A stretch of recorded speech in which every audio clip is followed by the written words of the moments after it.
Well, hello, welcome back to my channel. Just Shauna here to talk about a friggin' book. Get ready, guys. As you know already from the title, we're talking about Darkdawn by J. Kristoff today. I will start off being non-spoilery, and then towards the end, I will get into some more spoilery content. So I will obviously put it up, and I'll put timestamps down below as well. But if you want to watch the spoilery stuff, you might also want to watch the beginning because it's not like two separate, like I'm just going to segue into it, if that makes sense. I don't know. Just watch the fucking video. So I tabbed this up a bit. You know, I don't like annotate heavily, but so pink is good. Pink is like, I loved it. Orange is a quote to save, also good, right? Yellow is like an oh shit moment, as I call them. There's a couple of those in there. Blue is confusing, like a what the fuck kind of moment. And then green, which is the most heavily used, is annoying, dislike, like what the shit is this, like that. Okay, so I didn't love Darkdawn. I'm gonna put this sucker down because my wrist hurts and whatever, it's heavy. So Darkdawn, in case you're unaware somehow, is the third and final book of the Nevernight Chronicles trilogy. It's adult fantasy. It is not YA. Our main character isn't like 30 or something, but it is adult. There's adult themes. It's just full of assassinry, just murder in general, sex. And it's not like smut, like there's not sex on every other page or anything, but there is a fair amount of sex. And when there is sex, it's not a fade to black more often than not. There's a couple that were fade to black, and I was kind of like, I feel cheated right now, but it's whatever. So I really liked Nevernight. As a refresh for anybody who doesn't remember my experience with this series, I really liked Nevernight. I don't know if I rated it 5 Pushinicorns or 4 or 4.5, I'm not sure, but it was definitely at least 4. I really loved it. God's Grave, I didn't love so much. It had its moments, but I just personally don't love the gladiator shit that was happening. It's just not really my personal jam, so that stuff was kind of boring, honestly. I was kind of like, okay, whatever, I get it, she's training, can I get to the point? And the severe hype had me fully expecting, like my expectation was like way the fuck up here. I was expecting to be shooketh to my core, the way everybody was going on about this, and oh my God, the ending, my mind is blown, holy shit, never saw it coming. And then I'm reading the book, and I don't mean this to sound like I'm so smart. I don't think I'm that fucking smart or anything, but I think it was just like a combination of the hype and just the way people were talking about it that I was like 100% put 2 and 2 together. And so the big moment that had in reading vlogs, I saw people being like, what? Like freaking out, right? And genuinely like just shook. I was like, yeah, I expected that. Like I figured, I figured as much. And it just left me feeling kind of like, okay, sweet, I guess, I don't know. And the romance that happened in God's Grave, I'm not gonna spoil anything, but I will just say very vaguely, the romance that happened in God's Grave fucking irked me. I didn't like it. It was out of character. I just couldn't get past it. And this romance continued into Darkdawn in a capacity. And it just, like, the way it was written was like just super romantic, true love. Oh, they're just like so into each other and like whatever. The way it was written, if it had been a different character, I would have been fucking here for it. I would have been like, they're OTP, like I love them, oh my God, it's so sweet, it's so precious, the things they say to each other, oh my God. But who it was, I was just like, no, I still am not buying this. I softened a little bit just because of the way it was written, and I'm like a sucker for like the uber dramatic, romantic, like tragic shit, like we're just meant to be together. I love it. So I softened a bit to it, but I still was just like, I can't get over who this is. No. And then the writing style in this book. Okay, it was very J. Kristoff, okay? It was the footnotes and the metaphors and the things that I love. I loved that shit in Nevernight. I even loved that shit in God's Grave. I didn't like some of the choices that were made in God's Grave for the story and the characters and whatever, but I still loved the writing style. And something that is smartly said by Mara all the time, the authorial voice. I loved it in the first 2 books. In this book, the authorial voice fucking annoyed me. Oh my god, I was cool. I was cool with it up until we started getting to the super meta parts, okay? Where I don't think it's too much of a spoiler. Here's how I can talk about it without spoiling. Jay Kristoff in Darkdawn managed to basically talk about his writing style in reference to some books in this world that have like the same writing style, and basically be poking fun at himself for using footnotes and whatever. And it was just too on the nose, and it just was too much. I've seen a lot of people love it and think it's like genius and so clever and funny. And I was just like, no, it's cringy and feels very like self-important. And I just wasn't emotionally invested because of all these things. I just was too distracted by the love interest bullshit that was happening. I was too distracted by some other character things that were happening. So that is my vague, non-spoilery overview of why I personally didn't really care that fucking much for Darkdawn. Now, did I hate it? No, I didn't hate it. It's still, like I said, I still really like Jay Kristoff's metaphors and footnotes and just like sarcasm and whatever. And there were still characters that I like, and I feel like I liked Nevernight so much that it kind of carried through enough through the rest of the series, but I just didn't love it. On my 1 to 10, I gave it a 5.6, which translates to 3 pushinicorns. And that's obviously a very low 3.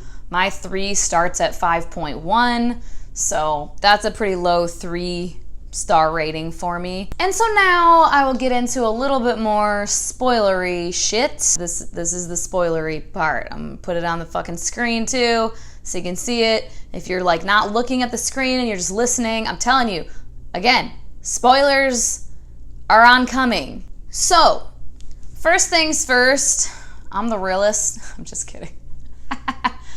Oh God, I hate myself. I know all the words to that song, Fancy by fucking Iggy Azalea. Yeah, it's a true story.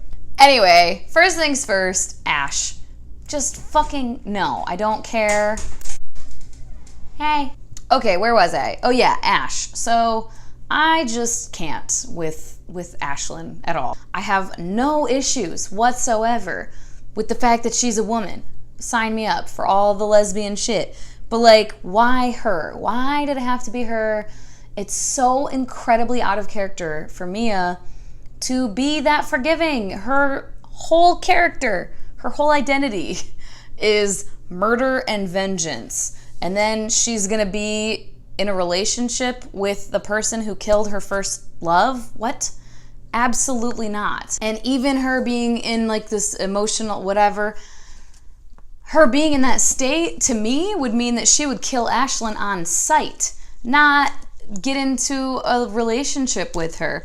And Leanna was talking about this in her ranty video about Darkdawn, so I will link it down below. Check it out for sure. If you also did not like it, you will feel so vindicated. She was talking about how she was okay with it in God's Grave. Like she was someone who was like cool with it because of those things that I was talking about before. But she was saying that it was just lust. Like it just read as lust. It was a release that Mia needed, and Ash was there, and there you go. So then she was really upset that in Darkdawn, it's supposed to be this like epic love and their one true love. It's like, no. And Ashlyn as a character basically just is Mia, but taller and blonde and without darken powers. Then you have Trick, who comes back from the dead and literally like fights his way back from death just to be with Mia, and she's like, oh, okay. And then he's not being a jerk. He's like stepping aside when he realizes that Mia really loves Ash. He's the clear, like, better choice as far as just who he is as a person. Like, that's the person you should be with. And then, like I was talking about before, Jonan, her brother, he was all mad and hated her, of course, because he sees her kill his dad, which ends up not being true. But, like, in his little 9-year-old brain, he's like, you killed my dad and then you kidnapped me. Like, you're fucking crazy. And it only takes, like, a few weeks for him to just kind of suddenly, like, all she did was be nice to him one time during a storm and, like not be a jerk and, like, oh, come in our room if you're scared. And then he's like, and it wasn't even right after that, but, like, at one point he just all of a sudden is, like, being nice to her and calling her sister and, like, warming up to her, but, like, nothing happened to really warrant that. But no, it just, like, oh, over time this 9-year-old just forgot and forgave me for killing his dad and for wanting to kill his dad still. It just didn't really, I don't know, it didn't feel fully fleshed out to me. And then the whole thing with Mr. Kindly dipping the fuck out again. In Nevernight, when that happened, I was very upset. That was probably the most upsetting thing, honestly, in Nevernight to me. But then in Darkdawn, when it happened, I was like, haven't we done this already? It just felt cheapened because it was being used again, and once again, something that I just didn't buy. I was like, he's gonna come back, like, obviously, and it's gonna be this, ooh, epic revelation that Mr. Kindly's back, and I knew, I was like, he's gonna have helped her in some way. When she showed up at the end to the freaking Crown of the Moon, and he was there, and literally the first time that he was like, look around, or what did he say? I can't fucking remember now. And the first time he said it, I was like, he's trying to give you a fucking message, like, obviously. It felt predictable, and it didn't do anything for me. And then the fucking ending, just the fucking ending. Again, Leanna talked about this as well, and probably much more eloquently than I'm going to. It just felt, again, cheapened. Like, we've been told this whole time, Mia's gonna die, Mia's gonna die, Mia's gonna die. And then Mia dies, and then she comes back to life. I don't necessarily, like, automatically hate a resurrection trope. If a resurrection trope is done well, then I think it's fine. It can be fun, it can be like, oh my God. Like, Trick coming back felt like, wow, crazy. And then you find out how he did it, and, like, he had to, like, claw his way back. It was hard, and that, like, whatever. That was cool to me.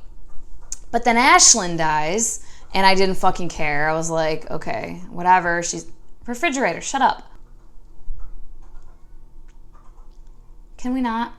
I just didn't care when Ashlyn died. Like, again, if it had been a different character that I thought that Mia made sense with, that would have really affected me. And then her bitch ass comes back from the dead. And then Mia dies, as we've been told she's going to. And then her ass comes back from the dead. And I'm like, first of all, that's annoying and feels cheap. And then she gets to just live out her happily ever after with Ashlyn as not quite dead chicks. But what the fuck? It's apparently not that damn difficult to come back from the dead in this world. Like, why doesn't everybody just do it? Ugh, no. It was just a letdown.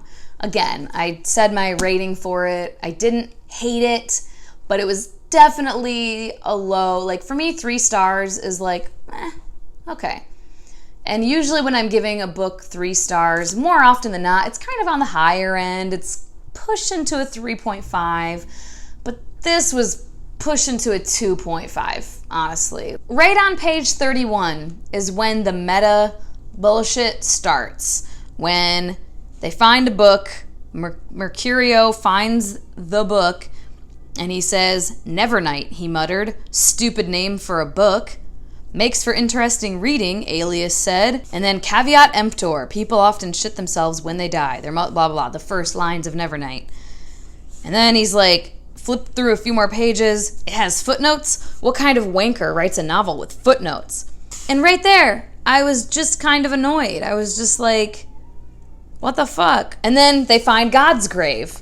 Follows on from the first, Alias nodded. I think I liked this one better, actually. Less fucking about at the start. There were a couple quotes that I liked, like lines from the book. This one, Father is another name for God in a child's eyes, and Mother is the very earth beneath her feet. I thought that was really nice. This I liked as a line.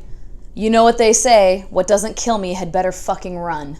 I thought that was pretty fun. When she's telling fucking Mr. Kindly to run away, I was just like, so stupid. It just was so annoying. She was mad at him for something so goddamn dumb. How many times does a bitch have to be taught the lesson of people follow you because they love you and because they care about you, and they are adults and they are their own person, and if they want to follow you knowing full well that they might die, and then they do die, it's nobody's fault? And she's been taught this lesson a bajillion goddamn times. And she still is like, you did this. Man, Mr. Kindly, get the fuck away from me. It's your fault that they're dead. It's their fault. If you're going to blame somebody, they knew. You literally had this fucking conversation with them. And they were like, we don't give a shit. We know we might die. We're going to come with you anyways. And they followed you after you told them not to come with you. Why the fuck are you yelling at Mr. Kindly about it? That made no goddamn sense. Then I started to not like the dialogue and the I'm such a fucking badass shit. God damn it, dog. Shut the fuck up. When she's talking to the goddesses who are the storm and whatever, they're coming for her, and she says, and it says, and so she leaned over the railing, spat into the sea. Come for me then, bitches. And then later, when she makes it out, she says, Mia raised the knuckles to the sky. Still standing, bitches. And I was just kind of like, all right. It just felt too forced. And then they're talking about the books again, this fucking meta shit. You know, it's actually not a bad read. I mean, if you don't mind footnotes and a fuckload of cursing. You can tell it was written by a man. How's that? You didn't think the sex scenes gave it away? I actually thought some of the smut was quite good. Oh, come off. Aching nipples, swollen bud. And then there's a footnote where he's like, oh, fuck me, you were thinking. It's been a while. I wonder where all the footnotes went. Well, maybe the author got embarrassed by everyone in his own book taking a steaming shit on them and decided to refrain for the rest of the novel. Well, fuck you, gentle friends. And I'm like, what you really mean is maybe the author got embarrassed by everyone on Twitter taking a steaming shit on them and decided to refrain. Well, fuck you, people. You know what I mean? And then at the end of this footnote, so there, another footnote, and there's plenty more where that came from, you ungrateful bastards. If you're such an expert on literature, maybe you can write your own book, nah?